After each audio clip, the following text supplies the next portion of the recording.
ask a question. Yep. You just gotta ask it sometimes. Yo. What's up? What's good? Man, it's been a couple of days, man. And look, we ain't did a live in a while, man. And Oh, look, let's have some fun. Let's talk about it, man. And my boy Antonio, he on the bullshit early already, man. He says yeah. we gonna what if us to death, man. I mean, look, it's the off season. That's what the off season about. Free agents, draft. What if the Falcons draft this person? What if they sign this person? What if they trade for this person? That's what the off season all about. You know. Making the team better. It happens. Chris, what's up, man? Talk to us. Hey man, I'm feeling good. You know, it's Sunday. Hey man, sports is still on as far as like basketball goes, but we're here to talk about some Falcons, man. There's some free agents that are possibly, it may be some surprise cuts. This is coming from Bleacher Report. We thought we would have a little fun with this, man, and just try to see like, well, who could fit the Atlanta Falcons? Should Atlanta Falcons, look at any one of these players, or But how before we get into it, Chris, let's tell them these hypotheticals. This ain't nothing we put up. It's just hypothetically. Disclaimer. 7 players. Yeah, exactly. It's 7 players that they think gonna be surprise cuts, and we gonna let y'all know that they good fits for the Falcons. Not this all. It's just something quick, something to talk about. It's a Sunday, and we haven't done a live in a while. We supposed to did one earlier in the week, but it got canceled because our guests were sick, and we got to respect them when they sick. So. Oh, don't forget about the YouTube thing. The new YouTube malfunction Tuesday. Yeah, YouTube malfunction on Tuesday. So we would shut our pages for about an hour and a half, and by the time the show was supposed to start, time had come and gone, and everybody started doing other things. So we tried to move it to another day. Then that day, it just fell through. So we'll get y'all going before the new league year start, because once the new league year starts. It's gonna be crazy work. It's gonna be busy, but like I told y'all, we'll still be trying to do draft profiles. It's a lot of work, and then I have a lot of other things going on. So I do when I can, and I still drop videos of latest news. And like I said, me and Chris still do live streams. Right. But yeah, man, it's been pretty rough, man. But before we get started, man, don't forget to drop the super chats, man. That y'all see it on the bottom. Crank up the super chats, and it's available on both our pages now. So you can go to A1 Forever or Smitty Sports Machine and drop them super chats. Yes, sir. But go ahead, Chris, before we start. Oh man, shoot, man, I'm ready to start, man. We can get on in it. And yes, of course, like it really would be a little rude. That's where I was going. Starting, you know what I'm saying? Without. Yeah, man. Go ahead. Shout out to the family and condolences, and just all well wishes, prayers, everything to the family of Rondale Moore. And saying we just pray Rondale's in a better place.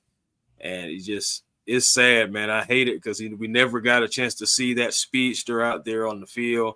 Of course, having those injuries and multiple injuries, and mental health. We don't talk about it enough. Mental, just having that support system.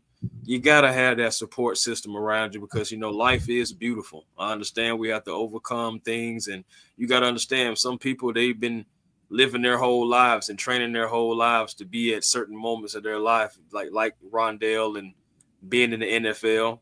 But I just hate the fact that Rondale couldn't see that he had a support system. I mean, you see the outcry that has been for him ever since the news has come out. Current Falcon players talking about the former Falcon player, Rondale Moore, and it goes bigger than just teams. These guys, they always communicate with each other off season, hanging out, etc. So, and you just hate to hear it. And again, prayers up to his family. Yeah, man, and see, this is why I tell y'all all the time, man. Check on your loved ones, man, when you can. You never know what a person's going through, and this is why I tell y'all all the time too. Money's not everything. Money don't make everybody happy. He probably, and I'm not. It's just my thoughts. It probably had something to do with his injury from football, and he didn't know however long he was going to play, how much time he had left. So he, some people can't live without stuff they love. He loved football, So I mean, I don't know what was going on in his head, but again, man, there when things like this happen, there are always signs. He probably talked to someone and decided they couldn't read the signs. But again, man, if you going through something, man, just dial 988 and get help, man. Because one thing about it, there's always someone to put you in a better space mentally for a while until you can get the proper help. And they will give you the proper numbers to get proper help. So they have programs and all this good stuff, man. So if you're going through a place emotionally and mentally and distraught, mentally drained, I mean, talk to somebody. That's the only. And look, I'll be honest with y'all right now. Sometimes sports is my therapy, and I tell Chris this all the time. Talking about sports is my therapy because of the things I've been through in my life. It's no secret. I've had 2 kidney transplants. Take a lot of medications. I'm diabetic. 25 surgeries overall during my lifetime. And life is not easy. So look, I'm telling y'all, sometimes just talking to people can, just extend your life. And that's why I tell y'all all the time, speak to people. You just never know how that day going. It could change their day and change, the way they're thinking about what's going on in their life at the moment. So we just never know, man. We don't never know when our time gonna come because, as my grandparents used to tell me, that's one appointment that you can't cancel. But at the same time, it's one you can postpone until it is your time to go. So it's tough, man, and I hate to see somebody that young at 25 years old, lose their life because some I feel like could have been prevented had he talked to the right people. But one thing about money, man, money can make the demon come out of anybody. We don't even know if somebody turned their back on him, or what happened. But it was something in his life that was not right, and he couldn't deal with it. Right. So, I just pray his family and his former teammates find peace, and his former college teammates, because they were teenagers going to Purdue. So, prayers up to his family, man, because it's tough. Trust me, it's tough. But yeah, man, it's just a sad situation. Yes, sir. But man, let's try to go to a more positive note and try to go ahead and get into some of these free agents. Right. And that's why I tell you all the time, man, try to keep positive vibes. Keep the negative stuff out your circle, man. That's the most harmful thing ever. Trust me when I tell y'all that.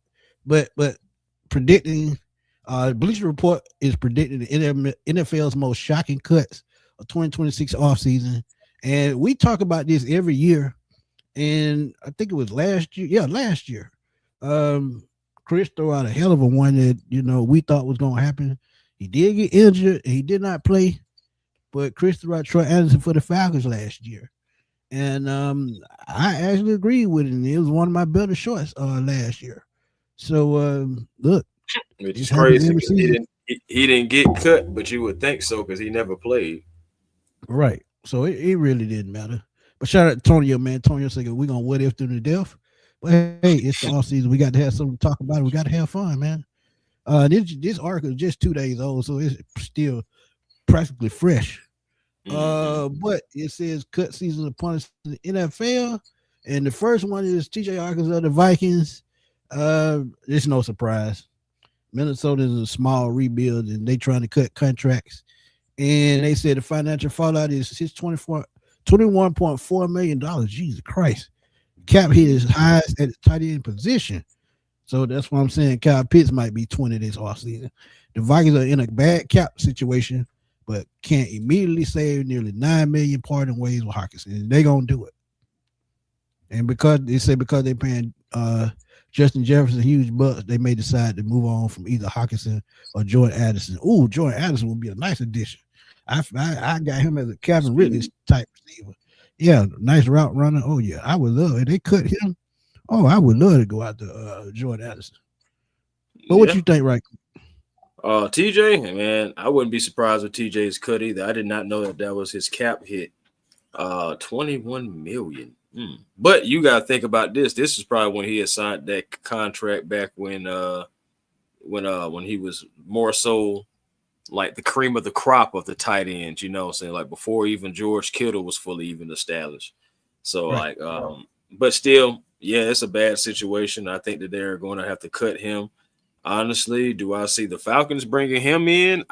Not necessarily, because I think even on this list, and there are still other options that you can go with outside of TJ.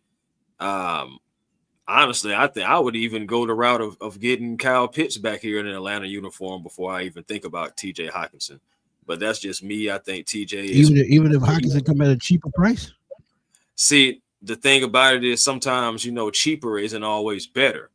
And I feel like, blocking wise, TJ gonna be better than Kyle Pitts, but you gotta think about everywhere else. Because at the beginning of the season, to really think about the last 2 seasons is like, okay, he'll start off well and then he'll fall off toward the end, whether it be for a quarterback situation, the offense just not, moving, not clicking, or him having to block because the offensive line is not good enough. So it could come at a cheaper price, but I still feel like you could possibly get someone else around in the same number you possibly could get TJ for, and possibly could be younger.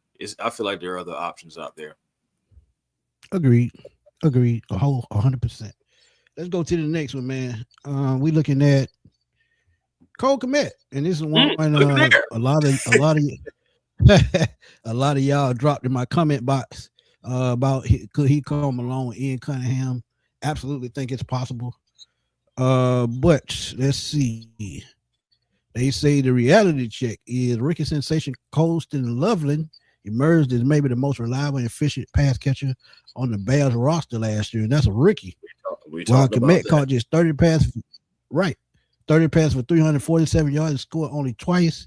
He just isn't a high impact member of Ben Johnson's offense. That's absolutely true. That's why I said, I can see him on the Falcons, and Ian Cunningham knows him, drafted him, so he knows him. And if they decide to move on from Kyle Pitts and save money, guess what? It says that Chicago can save $8.4 million in cap space. Moving on, he's still only 26 years old. That could come in handy for a team in the red zone, in terms of salary cap at this stage. So that means his numbers are going to be real low. If he's only at 8.4 million, if they get 8.4 million, that means he's not, a big high dollar guy. So you could probably get him for half of that. I'm looking at like 4 million for 1 year to prove himself. And I said they'll like to keep him around because they run so many 2 tight end sets, but a restructuring should be a necessity.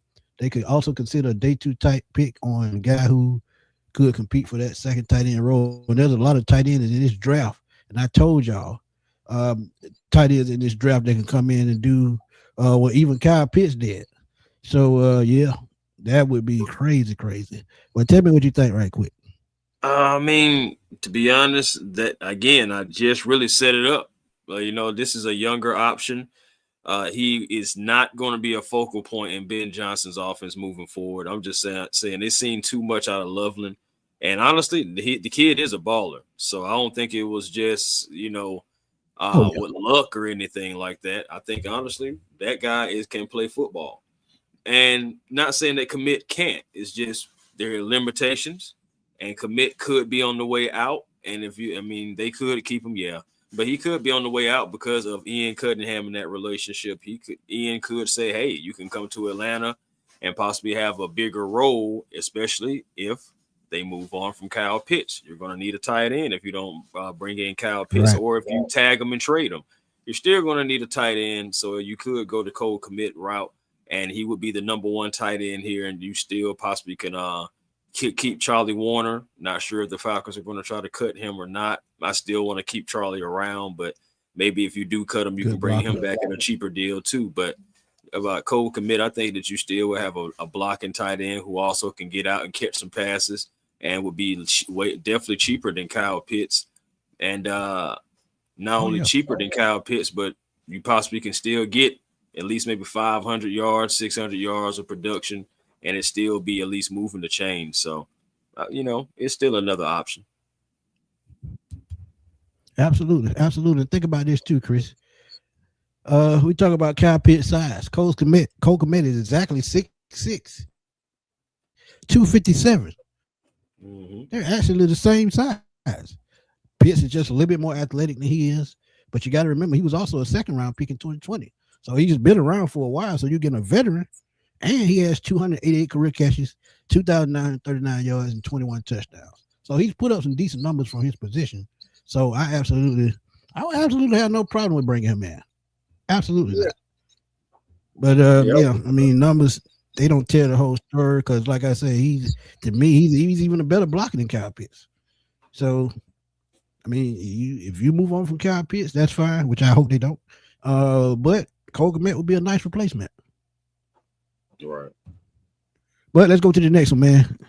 And this is what we've been looking at: edge rusher.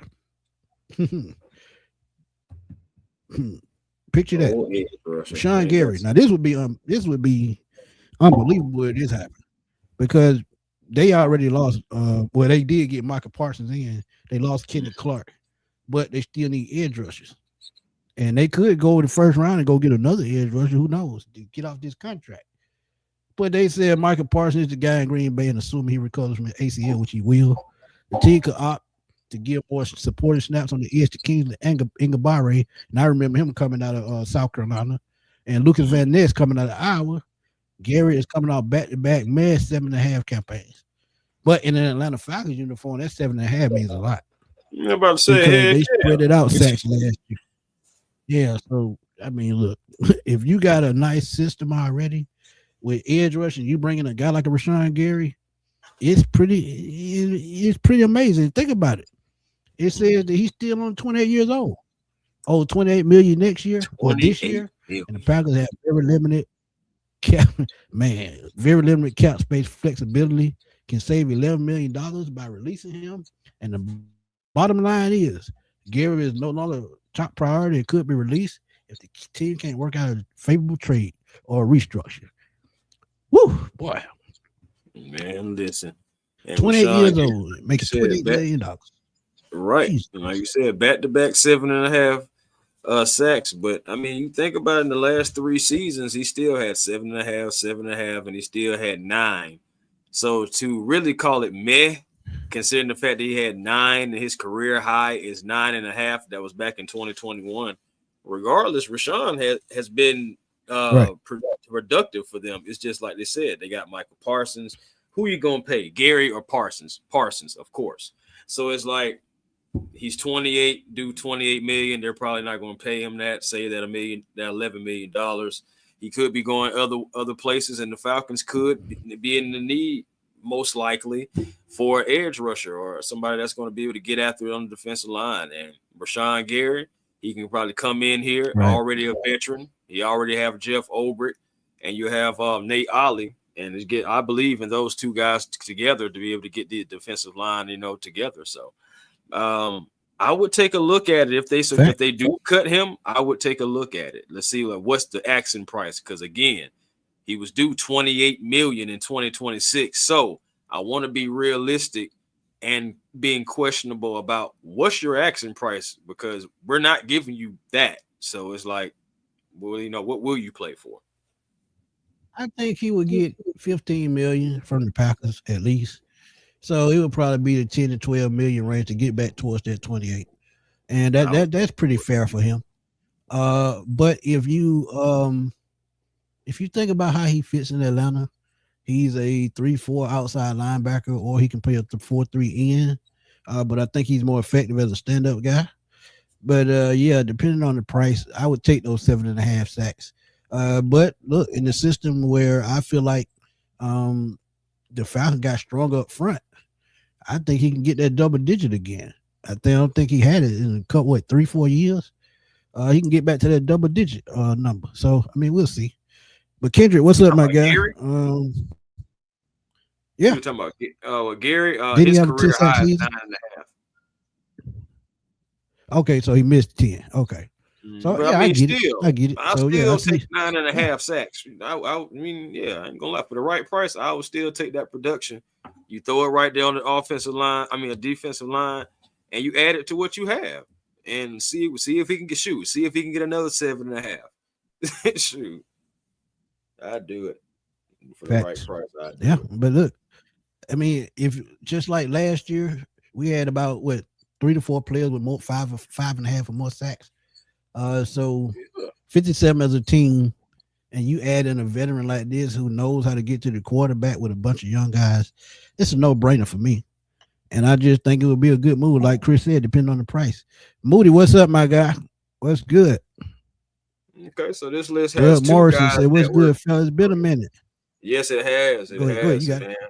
Glad to be back up here. But no, I was just saying, so that's two guys that we can say, one tight end, one defensive lineman, that we can agree that, hey, if they become available, Falcons should poach around. But this next Yeah. one, though, this next one, I don't know, man. Let's get into it. Next one, Yeah. Cam Heyward. This is a tough one, man. And man, he looked just like his dad on that picture. Man, This could be a tough one, man, because his dad, Ironhead Heyward, played for the Falcons for a good little while, and also the Saints. So he knows the NFC South well. And he actually was born and went to school in Atlanta, I think it was, northern Atlanta. So he knows the area. But he said the reality check is Heyward, strong year despite his age, 15-year veteran, turns 37 in May. Whew, his production declined altogether despite a second team All Pro nod in 2025. And you got to think, man, you say he's slated to make 19. He just got a new deal. And they front loaded the contract so he can make money that first year. So if they wanted to move on in the second and third year, it wouldn't be a problem. And say he's slated to make 19 this year, but 14.3 could be saved by cutting him. And if the Steelers are resetting at quarterback and potentially entering somewhat of a rebuild, which they never do, they just retool, it might simply make sense to move on at this stage. The same could apply at linebacker Patrick Queen, who released would save them $13.3 million. So that's two guys for them. But with Cam Heyward, I think it was to be more of one of those Dwight Freeney type moves as he comes in. Now, don't get me wrong, he can still play at 37 years old. But I think he's a little bit more headed towards retirement because he's talked about it already. But if the Falcons were to think about bringing him in, it would be the mentor, Dorless, Roy, and whoever else they bring in. And there's a defensive tackle I'm going to put up sometime later tonight as a draft profile that I think if he came in, he could help. But I don't think Cam Heyward would come to Atlanta. I think he's leaning more towards retirement because he's had a stellar career and the Hall of Fame is waiting and he has nothing else to prove. What you think? Well, man, I'm gonna be honest. I'm out. I'm not into having Cam Heyward at all. I know we had Calais Campbell. Calais Campbell is a freak of nature, and shoot, I think he's coming back to play again. So, oh yeah, he's coming back to play again. Yeah. So again, since some guys just have it, some guys just have that gene. Not saying that Cam doesn't. I just don't want to keep trying to put my eggs in the basket about just getting older players all the time and just, trying to bring them in, mentor guys and had them do the leadership thing. I mean, I know we just had Leonard Floyd come in and kind of like play that role this year. We had Matthew Judon before that. So it's like, I don't want to have to continue to go like older and older, So I guess if you're going to hover around that 31, 32 year age, okay. But 37, let's steer clear of that. That you would say more so like let's poach around for Patrick Queen or something like that more so than him. But yeah, even with Patrick, because Patrick Queen's 26, but I know he had kind of like a down year to a degree last year. I mean, tackles, he had 56 tackles, but I know he was dealing with a few things too. So, but overall though, man, I'm good on Cam Heyward though. Yeah, I agree. I don't see him coming here anyway. Like I said, I think he's here a little bit more towards retirement because he's had a great career, 15 years. Like I said, he ain't got nothing else to prove. And I don't think he would want. I'm like Doug. I don't think he want to leave Pittsburgh anyway. I think he'd be fine with just going on off into the sunset. But yeah, I mean, look, defensive tackle is definitely a need. Even though we got those two young guys, this next guy is a surprise if it happens. But I'm gonna be real. He's one of those defensive talent. He's coming off of injury. Don't get me wrong. He's coming off of injury. But still, he's one of the most dominant defensive linemen in the league that no one talks about. But Mr. Dexter Lawrence, and this is a surprise to me, and I get it because they rebuilding and they cutting contracts. I get it. But let's see what they say right quick. After putting up 21 sacks in the previous 3 seasons, Lawrence recorded just half a sack while being hampered by a lingering elbow injury last year. He remains a key figure in the Giants' defense, but at 28, it's possible his best days are behind him. That I disagree with. If he has a lingering elbow issue, he can get past that. He's one of the strongest offensive linemen in the league. And it says the fallout is he's on track to cost the G-Man $27 million at 25, which is the second highest cap hit on them. They can save more than 13 by releasing him. But it said the bottom line is the Giants in the midst of a rebuild. They can afford to keep Lawrence around, but a new coaching staff would prefer to go in a new direction, a la John Harbaugh, and some younger guys more room to spread their wings. And it is not as though Big Blue is cap rich with only $7 million current cap room. And y'all got to remember one name that I told y'all to look out for: Tyler Linderbaum. Asking price nearly $20 million, and he played for Harbaugh in Baltimore. But Dexter Lawrence with the Falcons, absolutely. If they can get him at a good price, absolutely. I would have no problem with that at all. Think about, what he brings to the team. He's a defensive leader. He can push the pocket. He's a space eater, and he can get out to the quarterback. What you think? Man, that's an intriguing name right there. I'm not gonna lie, that's an intriguing name. Dexter Lawrence again. Yeah, I would have to know because he's 6'4", 340, and that's the type of stuff that you're talking about. A guy that's gonna plug up the middle. Space eater.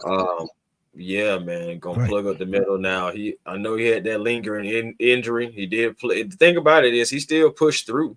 Because he still played 17 games in 2025, so he still pushed through it. But it did affect his sacks. I mean, his career, he has 30 and a half sacks.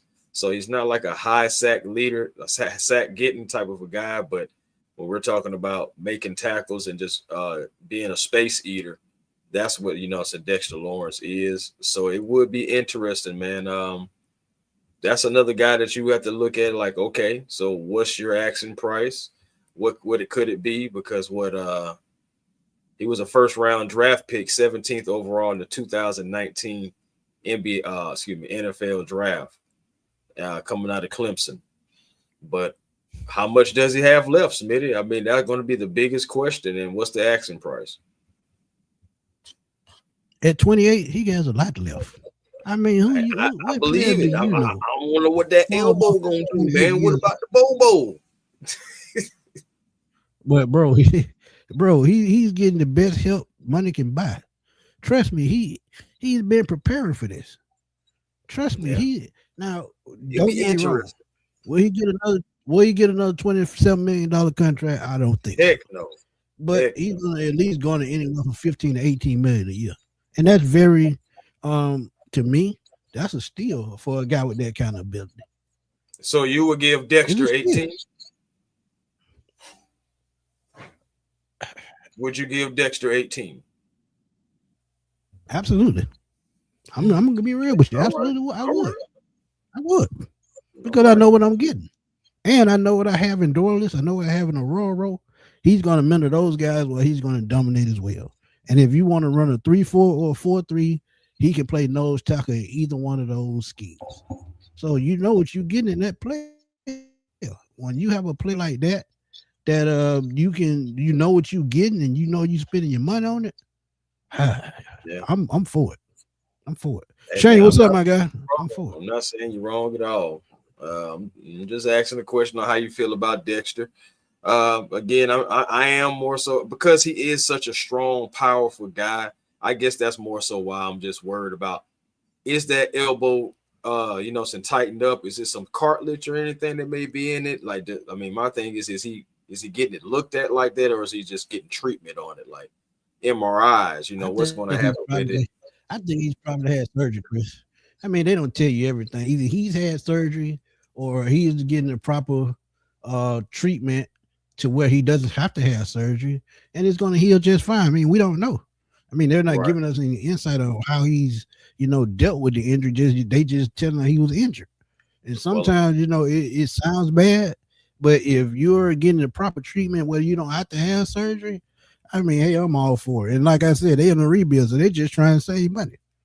I mean, I will say this: if the elbow is good, I'm good. You know, so that's all I would say it like that. I'm not. Again, I haven't said anything about production or anything like that, or he would be bad for the fight. I haven't said any of that. Only thing I've been talking about the entire time is the elbow. So if the elbow is fine, I ain't gonna lie to you. Bring him in for the right Okay, price. so you're gonna basically play the macho man role, try to jump off the top turnbuckles and shit. Hey man, I just need the elbow to be right, man, because we may need him to Man. off the top rope on one offensive lineman. Ooh yeah, you stupid. You never know. Yeah, but You never know. oh man. Well, we're gonna keep it on defensive line, man. Yeah, that's right. We got one more defensive lineman. So Who's next? I know this is a no-brainer. This is a no-brainer. I mean, if this happens, game over. It's just the price. Another pricer. This is what we got. Vita Vea. Sign me up. This is a no-brainer. We don't even have to talk about this. We will, Sign but me we up. don't have to. Henry, what's up, my guy? Yeah. I mean, this is a no-brainer. We know what he did inside the division. A dude that size can push the pocket. Doris will have 15 sacks next year. Sign But me that's up. for the sake of it, let's just talk about it. Right Yeah. the aging Bucks have a lot of tough decisions, facts to make with expensive veterans this offseason. Vea saw his productivity drop off in his age 30 season. He's still young to me. He's still a critical member of the defense, but could be declining after 8 years. I mean, that's true. And that's the reality of it. After a certain amount of time in the NFL, your body is taking a lot of hits. And even the last 2 years, he's battled injuries. So I get that part. But they said he would cost $22.2 million unless he restructures or the team releases him to generate the 15.7 that they could save. And that's a lot of savings. So that means they'll only give him $7 million to remain of his contract. And that is a steal. And he's about 6'3", 6'4", about what, 350? Somewhere in that range. Yeah. So but bro, why you look for that? 6'4", 347. That's what they got him at right now. So okay, I'm right on the money. He said, "I am 3 pounds shy, sir." He'll eat a whole damn Philly sub and he'll gain that in one sit down. But the bottom line is the Bucks have 2 top 30 free agents in Jamil Dean and Mike Evans, and maybe looking for somewhat of a refresh. It's more likely they're working something out just because his departure will leave a hell of a hole up front. That's what I'm talking about. You better believe they get rid of him. I ain't gonna lie to you. A hole so big that Rashan Robinson can drive him and his mustard truck through it. And like, man, listen. All I'm saying is this, y'all. Like, I know what I just said about Dexter. But again, the only thing that I was talking about was his elbow. If we can get Vita Vea to plug up that middle, like you said, next to Dorless, and still got the returning Zach Harrison, you're still going to have Jalen Walker, just other pieces around. So you have Vita Vea being able to come in there and man up that middle, somebody that's already within the division. And of course, if the Bucks move on from him, don't you think 2 times a year he's going to be real motivated to show them exactly what they lost? And it's so crazy because they said, because verbiage is and words matter. They said they saw his productivity drop off in his 30th season, right? Well, all I'm saying is he still had 34 combined tackles. He had 42 the previous year. All right. And that was a Pro Bowl year. Then you also had 13 quarterback hits, same as his Pro Bowl year. Okay. Then you were also talking about hold on, we're 7 tackles for loss. I mean, he had 10 his Pro How Bowl many year. sacks? How many sacks? 4.5. Yeah. But my that's thing not is bad for a defensive tackle. That's not bad at all. My thing is they're tripping because the year before his Pro Bowl year he had 7, and then he had 5.5 before that, 6.5 before that. But also in his first Pro Bowl year, he still had 4 sacks, 33 combined tackles, 12 quarterback hits, 5 tackles for loss. But you saying that this past season was a drop in productivity? Sign me up. I mean, productivity, like I said, with a defensive tackle his size, his job is to anchor the defensive line.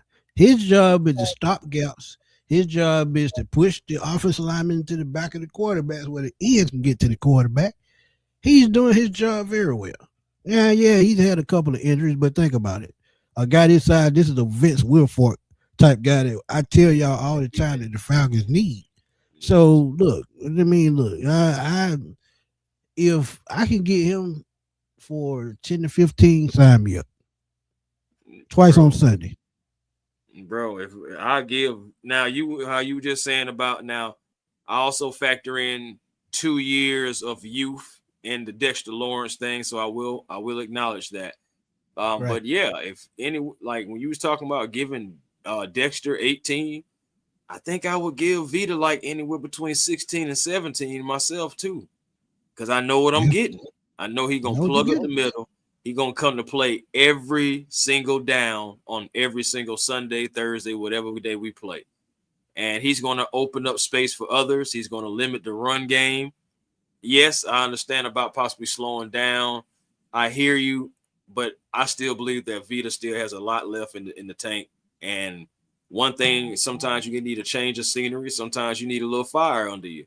And if the Bucs were to move on from Vita, which is a huge if again, honestly, if I'm the Falcons, I am calling.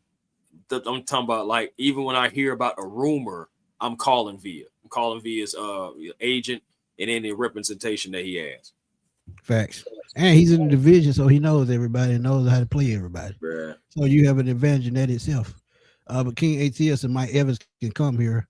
I think Mike Evans ends up in Buffalo with Josh Allen. Try to win another ring. Just being honest with you. They need a number one. He's a number one.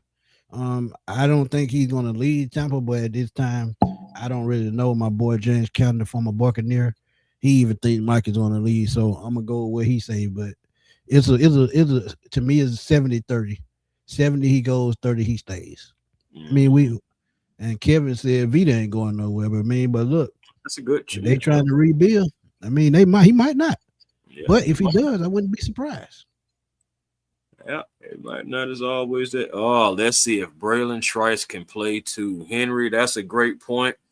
And it's going to be interesting because we're going to see exactly if we hear much news about Braylon or if Troy Anderson, because remember, him and Arnold Abacady were in the same draft, and both of those guys are up for contracts. So it's going to be interesting to see really about all 3 of those guys. So it's going to be interesting to see if Arnold Abacady is retained now because of situations that's going on outside of football. I'm going to be real with you, bro. I think Abacady ends up in San Francisco with Raheem. Wouldn't surprise me. I just see it. Jerry Gray is there too now, so yeah, I see that. Yep. They need pass rush help. Oh yeah. Facts. We kind of seen that writing on the wall a little bit when they brought back Justin Hood and elevated him. Yeah, it was there. I mean, look, we don't know how much longer Jerry Gray got, but I still think that was a big loss. And to lose him and Rutenberg in the same year, back to back days. That was yeah. So, but I understand though. It's it's more money. It's a bigger opportunity. It's a bigger role. So I'm not mad at Rook. I'm not mad at him at all. I wish him the best. And the Brown, it's crazy. The Browns still end up getting something out the deal. We did business with the Browns again, and they still end up getting something out the deal. We just stay, we traded off some coaches. It is what it is. Facts. And speaking of Browns, there is one that Bleacher Report put the Falcons to make a trade for. Y'all can go check that out on my channel right now. I put it up a little while ago. So y'all go check that out and tell me what y'all think. I think Denzel Ward would be a fucking steal for the Falcons. We've been looking for a number 2 guy for the last 5-6 years. So you go out and get a Denzel award for a little bit of nothing. And if they cut him, they save $20 million, and we get him for a steal for about 8 to 10 million. I'm for it. Hey man, tell them pull up. I'm here for it. Last but not least, one more defensive lineman, yes. But this is one that is very intriguing because I wanted this kid coming out of college. Ah, man. Ed Oliver, former Houston Cougars defensive lineman. This dude right here was a damn game wrecker. And on that Buffalo defensive line, he's probably the centerpiece. But at the same time, he's had injuries the last 2 seasons. And injuries are a current theme if you think about why they think these players are going to get cut. But what I always tell y'all, injuries do happen, but they don't mean the end. But they said the reality check is injuries destroyed his 2025 season. His production had already dipped in 24. At 28, there are real questions about whether he can return to previous levels of play. And in the right situation, I think he can. I'll be honest with you. But they said the Bills are again in a tight cap situation, which we know of, is one of the highest priced players on the roster at 23.9. If the team releases him with a post-June 1st designation, they can save 14.7. Before I read that bottom line, man, tell me what you think right quick. I feel like the talking point here is the injuries. I feel like the injuries is the biggest talking point for any team that wants Ed Oliver. Ed Oliver, if the Bills want to try to like restructure him or try to restructure him and everything, I think Ed has to at least consider it, only because he's on a contender. I can't say a championship team. I just say at least he's on a contender, a playoff contender. You may go somewhere to where you get offered the money, but you don't get back to the playoffs, or just somewhere where it's not just like a fit. So there still is, because of the injuries hampering him, there is still that possibility of the Bills bringing him back. But on the flip side, if they do release him, it's still a talking point even for the Falcons when they're talking about, okay, what type of money are you looking for now that you're cut? You know, what is the asking price? Because you did have those injuries that did derail you. So you may have to kind of like go on a little 1-year prove it deal just to make sure you can stay healthy with some incentives. I can see the Falcons possibly doing that. And also you think about it, if they bring in if Vita Vea gets cut, you can bring him in. Ed Oliver, same thing, bring him in, or even Rashan Gary, bring one of those 3 guys in. And they could kind of be like somewhat like your Leonard Floyd-ish, like so like that veteran that you bring in to kind of like bring everything together. You possibly could do that. So I mean, Ed Oliver, I would poach around. That was a good list right there that Bleacher Report had, because most of those guys I would poach around about. It's a couple of them that not so much, but the pass rushers alone, you got to poach around for, just because what's going on with JPJ. Unfortunately, it's just the realization. Facts. And I said it on the previous video as well. I forgot about the bottom line. The bottom line said there's a new defensive coordinator in town, and Oliver's heading in the wrong direction in terms of both effectiveness and cost. The Bills will need to pay him restructure, or they should consider moving on. Yeah, see. And I don't think he's one of those guys that will restructure. I'm gonna keep it real with y'all. He might not. Real. But Ciroc Creation said Kmet, Vea, Oliver for me. I can go with those 3 guys, and I'm gonna add Lawrence. Shoot. Yeah, I'm going to add Gary. I would still poach around for Gary too. Yeah, Gary as well. Absolutely. Let's see. Is Desmond Watson still sitting at home? He gonna stay at home. He refuses to lose the proper weight to stay at NFL playing weight, and he's at about what they say he was about 450 when he got there, and he got down about 420. I thought he had got down to like 405, maybe. But he got to get all the way down to, I think, at least 360. So he has a good 50 pounds still left to go. And look, I'm gonna just tell y'all, man, health wise, he should just try to lose weight, because ain't nothing healthy about being that big, man. I don't care if you can carry it or what. One thing about strokes and heart attacks and health issues, it's real. When it comes to weight, cholesterol problem, diabetes, and I have that, so I know. So just for him, health sake, Get that weight off of you, man. Please do anything you can to do that. And I know it's hard. Don't get me wrong. I know it's hard. But get the weight off you, man. Get yourself healthy for you. Not just football, for you.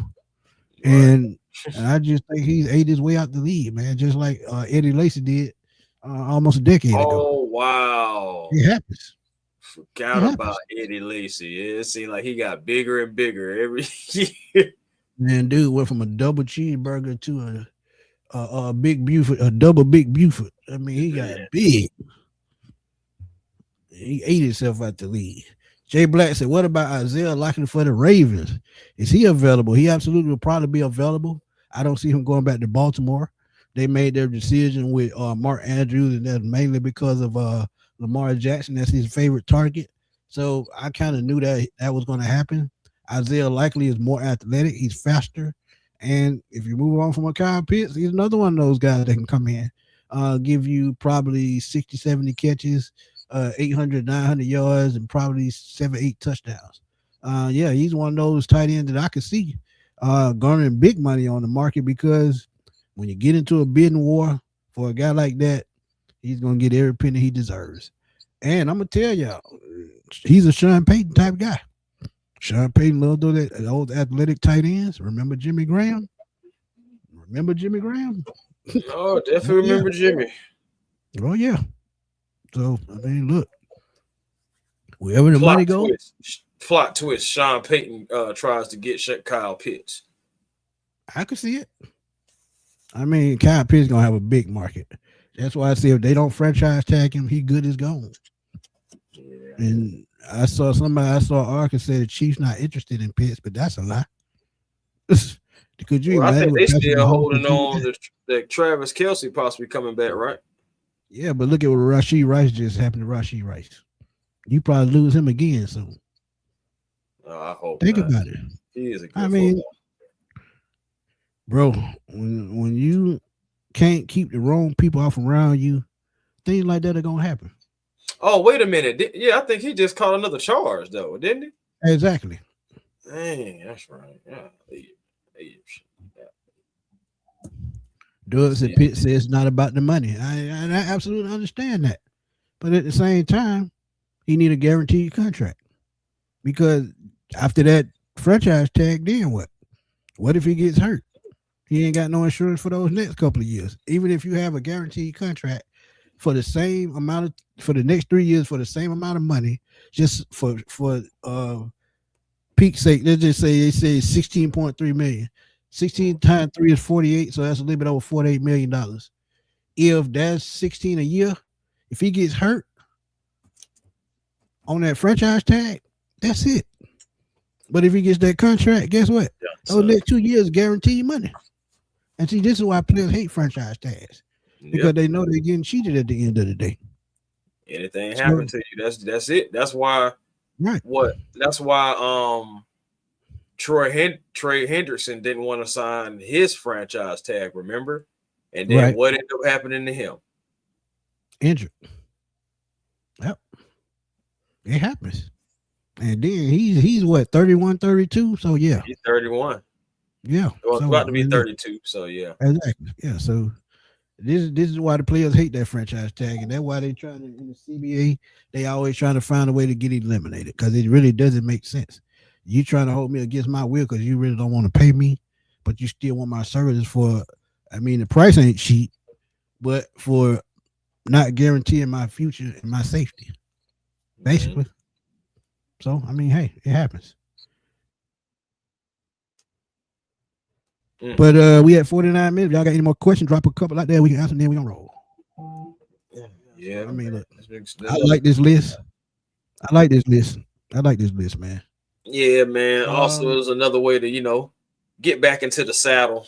It's been a couple of days since we did a little something. So, DA, what's going on? He said, I want them to keep. Well, I want them to keep right now on Kyle Pitts, because Stefanski is going to unlock him. I agree. That's why I stick by what I said. Pay Pitts, trade London. Y'all don't like it, so what? I said it. Yeah, I said it. He's cheaper, and he's more athletic, and he's more of a mismatch, because he can line up as a receiver or a tight end. Just telling y'all. Man. Yeah, I agree. And you look at what Njoku, you look at what Harry Fenton did last year. Look at what he did last year as a rookie. That could be Kyle Pitts. And he's just as athletic as Kyle Pitts. So it just imagine what Pitts can do in this system. I just can't wait to see it. And as I said, with the offensive coaching talent that they put around this team, Bijan might even have 2,500 yards from scrimmage next year. He got 22 and some change this year. That number can easily be 25, 26. Hell, he can break a new record next year. Because look at it, he said it in the preseason or in training camp. He wanted to get more explosive plays. He did just that. He had 2 runs over 80 yards. So, I mean, look. 3rd in the league in rushing. Oh, yeah. It's about to be some you know what. But right quick, before we leave, is there any other player that you could see that possibly could get cut that the Falcons could benefit from? Ooh, that possibly can get cut. Dang, that's a good question. See, then I mean, that's hard because like I would have to look at salary cap situations and everything, just like Bleacher Report did, to try to see if there's any possible any more possible guys that could possibly, get cut. But I will say this though. I still would just be poaching around. I mean, from the Falcons, I'm making every possible phone call that I can that makes sense. And some of y'all may not even be in agreement with it, but just for the heck of it, I'd reach out to Mike Evans. I really actually would. I thought about that. We've seen the greatest wide receiver in Falcons history turn into a journeyman at the end. Now, I'm not saying that the greatest Buccaneers wide receiver and their history is going to do the same, but we saw Julio in a Tampa Bay uniform. Who knows? You could see Mike Evans in a Falcons uniform. The only thing that I would have a rebuttal about would be Mike Evans and Drake London on the team. If those 2 guys are your 1 and 2, you have better get some Taylor Gabriel type speed in that slot. Zachariah Branch would be the perfect pick after that. But at the same time, if you get 2 number 1s, keep Kyle Pitts like you said you want to do, you can go find one of them in free agency at a good price. I would. Who we have on the practice squad there, who we have on the practice squad that can come in and give you minutes? David Seal seemed okay. He could be a good slot guy. He was a little bit on the tall side, but I think he'd be fine. You wouldn't have to stress about the wide receiver position if you got 2 number 1s.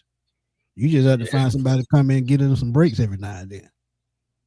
Yep. To be honest with you, I mean, you're looking at that, but you're looking at that. Man, there's some other free agent guys that you can get. I mean, you possibly can try to bring in, or you could just go into the draft. I mean, I'm looking at it, and I'm like, Zachariah Branch, who? I look at Tutu Atwell from the Rams. He's gonna be a free agent. Tutu. Yeah. Hey man, at the end of the day, it makes sense because he's used to the offense. Yeah, absolutely. And it also makes sense because you need a speedster guy, and it just seems like over there with the Rams, it's just too many miles to feed over there, and he can't really get out there and really just be effective. Now it will be kind of similar here for him, but there may be opportunities for him to have more opportunities to catch the ball at least down here than it is with Devontae Adams, and you got the Puka Nacua over there. Then you still got the running back. You still got Robinson over there too, who stretches the field. So yeah. What we got there? Dobbs is another good one. Yeah. Like I'd go after Romeo Dobbs or Christian Watson. Either one of those guys. He's going to be a free agent because I think they declined his 5th year. Yeah. So, and I think Dobbs is a free agent too. Yeah, Dobbs is a free agent too. So, either one of those guys I'd go after. Yeah. Kendrick said, "Do you think still drafting a tight end is off the table?" Absolutely not. Yeah, we don't need to be drafting no tight end. I mean, it's not off the table, but Because like I told you, I see about 2 or 3 right off top that I think come in and help the Falcons right away. Like, that's why I said if they lose Kyle Pitts, I wouldn't sweat it much because tight end is one of those positions you can just easily, feel. Because look, think about it. Who when we lost Austin Hooper, what did they do? Go out and sign Jacob Tammy. It fit right in. Old Jacob Tammy. Yeah, absolutely. Jerome, go check out the video I just did. I gave a little breakdown to that. I absolutely think that would be a nice fit. Boom said the front office is making major moves. I know that you guys know what's happening, but they are building a dynasty in the front office. I absolutely think so too. Absolutely. They're working on it. James Franklin Myers. Absolutely. I did a video on that too. That would be a nice piece. He can play 3-4 in, or he can play inside of 4-3 tackle. And look at what he did with Denver last year. 14 and a half sacks the last 2 years. He pushing the pocket, and that's what they need. Now, they can't pay him in food stamps, Run. That ain't going to work. Man, y'all better get it together. Man said pay him in the stamps. I want Pittman in a number and draft a number 3. Pittman, that would be another that's good an interesting one. He's 6'4", about 222. So yeah, he'd be another big receiver. But I think Alec Pierce, Josh Downs, and Ty Warren, who they drafted at tight end last year, another team with a young rookie tight end that impressed last year. And look, Pittman might be the odd man out. They would save about $20 million as well. So yeah, he could be out. But think about it. Do the Falcons really want to bring in another number 1 type receiver? Because there's only so many football can go around, and then you pay him top dollar, he's going to want the football.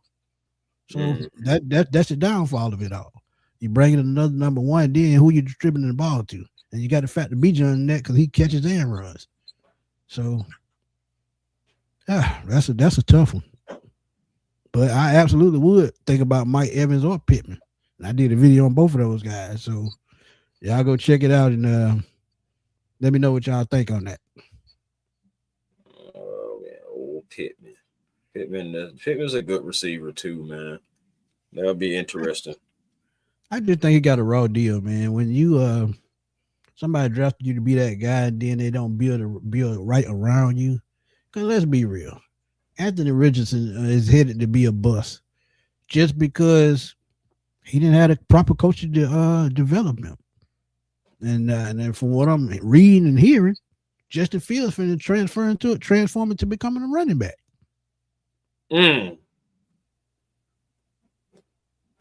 So, I mean, look. This is absolutely true, Trey. He did thrive in Washington with those 2 receivers. And Matt Millen, too. Matt Millen was part of that. The guy in Tampa, oh, yeah, he was part of that. So, I mean, hey, it happens.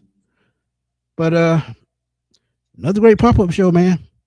Had to come through and give y'all something, man. We hadn't seen y'all since last week. So, yeah. Hey, Robert, you're a little late, man. Go check out the replay once we get done. Trust me, you're gonna enjoy it. But you got any last word before we get out of here? Hey man, nothing but just thank y'all as always for checking out our lives and showing up for us every time. We appreciate y'all, whether y'all actually catch it live or y'all catch the replay. We appreciate every second of the way. And you said Hawks gave the game. Oh, he said yes, sir. The Hawks game. Okay, I thought he was saying the game. Oh, yeah, he was watching the Hawks game. Yeah. Oh, okay, yeah. Because man, they may be about to give the game away. They down 1. Oh, come on, Hawks. All right, man. See, that's what I'm about to go put somebody in the headlock down there at State Farm Arena. I'm telling you, man. Boy, I ain't gonna even see it. Jerome said Greg Newsom Smitty, he may be cheaper option than Ward. He may be cheaper, but I think Ward has the better skill set. Meet Washington, what's good, my guy? What's happening? And you on that bullshit coming in here late, man. Go check out the replay once we get done. Yeah, man. Tell everybody where to find you, Chris. It is A1 Forever Sports. That's the platform on YouTube. Please come over, subscribe, be a part of the A1 family. Again, you know what I'm saying, super chats are available now on A1 Forever Sports. So all you gotta do is just hit that I think it's the super thanks or whatnot on the videos, and you can always donate if you feel like it. But regardless, again, like I said, you can just hit that subscribe button and you're a member of the A1 Forever family. Also, Hawks Digest as well. She's definitely gonna have like a post game. I'm pretty sure I think Mikey's doing it this evening, but still going to be talking about this Hawks game between Brooklyn and the Hawks, and we'll see what happens moving forward. We got to just start winning games, y'all. But Twitter A1 Forever, Instagram A1 Forever, and the real A1 Forever on TikTok. Again, salute to everybody in the chat and everybody that pull up and everybody who ends up watching this.